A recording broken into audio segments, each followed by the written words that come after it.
मनीष, स्वागत है आपका 18 आवर्स स्वदेश पर। अपना समय देने के लिए आपका बहुत शुक्रिया। इस वक्त बाजार को अगर देखें, ग्लोबल सेंटिमेंट्स में तो काफ़ी चैलेंजेस नज़र आ चुके हैं और आने वाले दिनों में भी एक्सपेक्टेशंस हैं कि ग्लोबल मार्केट जो है उसमें वॉलेटिलिटी नज़र आ सकती है। लेकिन भारत की ग्रोथ स्टोरी आपको क्या लगता है मनीष, क्या इंटैक्ट रहेगी? अर्निंग सीजन से पहले हम देख रहे हैं कमेंट्री पर भी लगातार नज़र रहने वाली है, और इस वक्त अगर देखें तो सारे के सारे ग्रोथ फैक्टर्स या ट्रिगर्स जो हैं भारत के लिए तो भारत के हक में ही नज़र आ रहे हैं। आपका टेक क्या है? नहीं, हमारा देश 5-6% पे तो ग्रो करेगा ही मैडम। तो उस हिसाब से अगर आप दुनिया से कंपेयर करेंगे तो हमेशा ही इंडिया एक अच्छी ग्रोथ स्टोरी रहेगी अगले कई सालों तक। लेकिन बात वही है कि क्या मार्केट्स पिछले 1.25 साल से मैं आपके चैनल पे एक ही बात बोल रहा हूँ, तो मैं यहाँ आने से पहले सोच रहा था कि नया क्या बोलूं, क्योंकि आप भी शायद थक गए होंगे सुनते सुनते कि मार्केट के अंदर कुछ बहुत रिटर्न बनेगा नहीं, और शायद अभी भी व्यू वैसा ही है।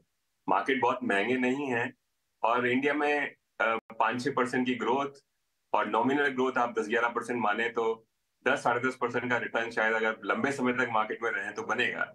लेकिन क्योंकि बॉन्ड और फिक्स डिपॉजिट ही 8 मिलता है, तो 2-2.5-3% के लिए एक्सेस के लिए शायद मार्केट इन्वेस्टर को बहुत एंटाइज या अट्रैक्ट नहीं कर पाएगा। तो एक बड़ा थीसिस वही है।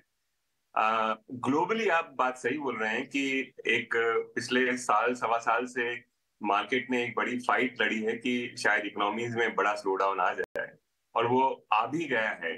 काफी सारे देश जो हैं बड़ी तेजी से स्लो हुए हैं 2020-21 के मुकाबले, और पूरा 2023 जो है वो स्लो डाउन में ही निकलेगा। पर वो वैसा इंडिया के साथ भी हुआ है।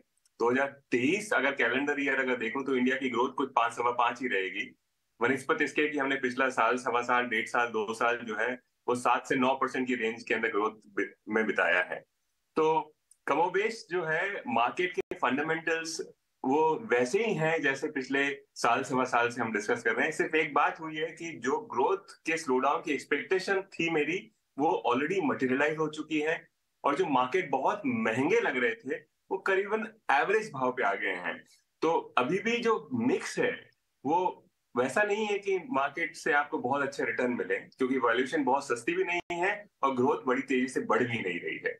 लेकिन वो मिक्स ऐसा भी नहीं है कि मार्केट के अंदर बहुत तेजी से मार्केट नीचे आ जाए। तो मंदी जो है वो रिटर्न्स की मंदी है पिछले 1.5-2 साल से, और मेरे ख्याल से पूरा अगला साल भी हमको इसके साथ स्ट्रगल करना पड़ेगा। अगर एक लाइन में अगर मैं समराइज करूं मार्केट की कंडीशंस को तो इस तरह से करूंगा। ठीक है मनीष, काफ़ी आप अच्छा बोलते हैं और आपने ये बात बिल्कुल एक ही लाइन में बता दी कि आगे भी आपको थोड़ा चैलेंजेस रहेंगे।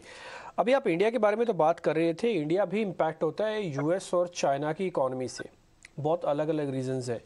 आप इन दोनों को कैसे रेट कर रहे हैं? इन दोनों में भी कुछ चेंज हुआ है या फिर ये भी वैसे ही चल रहे हैं, चाइना और यूएस?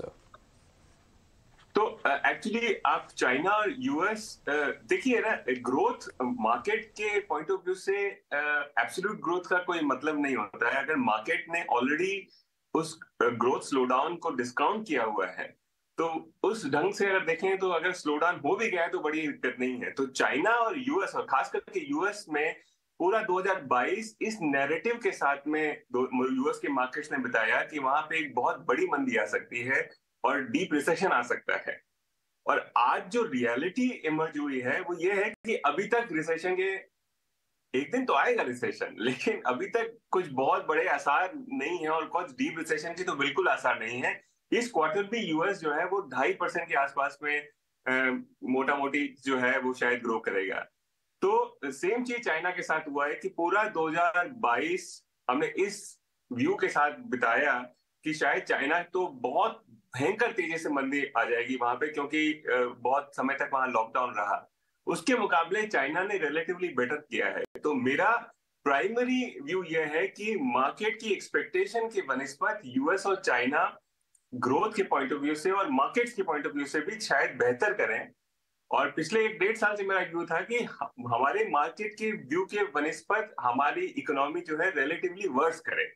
हमारा जो व्यू था एक मार्केट का कि हम एक नए ग्लोरियस डेकेड में घुस चुके हैं और 7-8% का आसानी से ग्रोथ आ जाएगा, उसके बनिस्बत मेरा व्यू था कि शायद हम 5-6% के अंदर अटक जाए। तो वो जो एक डिफरेंशियल रिलेटिव टू एक्सपेक्टेशन है वो प्ले आउट अब हो रहा है, क्योंकि अब इवन आरबीआई या कई सारी एजेंसीज इसी बात को मान रही हैं कि इंडिया भी स्लो डाउन हो गया है, और उसी वजह से इंडिया के अंदर भी जो रेट हाइक साइकिल है वो छोटा सा पॉज आया है। इसलिए नहीं कि इन्फ्लेशन बड़े तेजी से कंट्रोल में आ गया है, बट इसके लिए कि इंडिया के अंदर भी रिलेटिवली स्लो डाउन जो है वो किक इन हो चुका है। It's always good to be practical. और आप इस वक्त अपना अप्रोच बता रहे, सीधी बात है, कमजोरी दिख रही है तो दिख रही है, उसे डाइजेस्ट करना ही सबसे बड़ा और सबसे रैशनल अप्रोच होगा। लेकिन ऐसे में फिर मार्केट को वॉच आउट कैसे किया जाए, स्ट्रैटेजी क्या बनाई जाए? क्या लार्ज कैप्स आपको बेटर नजर आते हैं या फिर मिड कैप और स्मॉल कैप पर भी फोकस बनाना चाहिए? और हमारे माध्यम से आपको देख रहे व्यूवर्स को किस तरह की एडवाइस देंगे आप, पोर्टफोलियो को किस तरह से स्ट्रैटेजाइज किया जाए? तो यस, 2-3 तरीके से है। एक तो आप एसेट एलोकेशन लेवल पे ये वक्त बिकॉज फिक्स्ड इनकम ज्यादा बेहतर रिटर्न दे रहा है तो रिलेटिवली वहां ओवरवेट रहे हैं कि अगर आपको 8% भी आपका एक जो पड़ोसी का बैंक है वो ठीक ठाक बैंक है, अगर वो दे रहा है तो वहां पैसा इंक्रीमेंटली लगाने की कोशिश करें। ऐसा नहीं बोल रहा हूँ कि 0-1 कर दें कि 100% पैसा फिक्स्ड इनकम में लगा दें, लेकिन रिलेटिवली वहां ओवरवेट करें। अगर आप सिर्फ इक्विटी के इन्वेस्टर हैं तो वहां पे रिलेटिवली पिछले 1.5-2 साल से मेरा यही व्यू है कि स्मॉल और मिड कैप के अंदर बड़ा स्ट्रगल रहेगा, क्योंकि ये जो स्मॉल और मिड कैप सेक्टर्स होते हैं वो उन सेक्टर्स को बिलोंग करते हैं जो तब अच्छा करते हैं जब रेट्स नीचे जाएं, पॉलिसीज कट हो और कमोडिटीज जो है रिफ्लेट हो या तेजी हो। अब ये सारा सेटअप उस तरह का मैक्रो सेटअप है नहीं, तो उसकी वजह से एक सही जगह हाइड करने के लिए, छुपने के लिए अभी भी लार्ज कैप ही है। स्मॉल कैप मिड कैप में जो करंट मैक्रो सेटअप है वो मोस्ट प्रोबेबली अगला 6-12 महीने तक स्ट्रगल में ही रहेगा। तो इसलिए लार्ज और मिड कैप को लार्ज कैप को ओवरवेट रखें।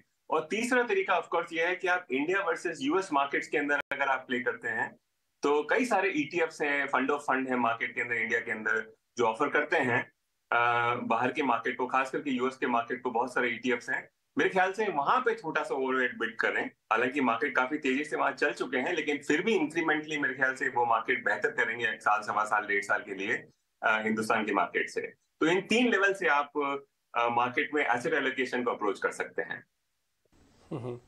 मनीष, काफ़ी आप अच्छे से बता रहे हैं। एक मेरा सवाल फार्मास्यूटिकल्स के रिगार्डिंग भी है। सभी लोग ये कह रहे हैं कि इसमें एक बुल रन शुरू हो चुका है और नो डाउट इसमें वैल्यूएशन काफ़ी अच्छे हो गए होंगे, तो इसलिए बुल रन कंटिन्यू भी हो सकता है। लेकिन कई सब्जेक्ट का, कई सेक्टर्स का बढ़ना ना मार्केट में फियर भी लेके आता है, उसमें से फार्मास्यूटिकल्स में टिपिकली ये हेज है। तो आप इसको कैसे देखते हैं? ये मार्केट्स के लिए अच्छा है या फिर इग्नोर द मार्केट्स, फार्मा अपना चलेगा, मार्केट अपना चलेगा?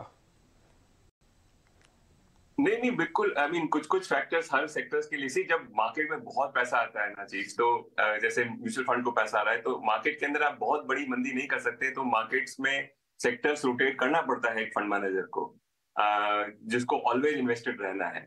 तो क्योंकि फार्मा एक ऐसा सेक्टर है जो बहुत सालों तक नहीं चला है, एक रिलेटिवली रीजनेबल मैक्रो है, और बहुत ज्यादा रेटों का बढ़ना और इकोनॉमी का स्लो डाउन करना, इन सब से ऑफकोर्स जैसे आपने बोला कि फार्मा जैसा सेक्टर जो रिलेटिवली सेक्युलर सेक्टर होता है तो वहां बहुत बड़ा इम्पैक्ट होता नहीं है, वैल्यूएशन ठीक ठाक है। तो उसकी वजह से हो सकता है कि छोटा सा जो मार्केट में एक रिफ्लेट वाला ट्रेड चल रहा है फार्मा में वो थोड़ा और चले। लेकिन अगर आप सॉर्ट ऑफ बिग पिक्चर देखें तो 2015 से अभी तक में ये इस सेक्टर ने हमको डिसअपॉइंट ही किया है।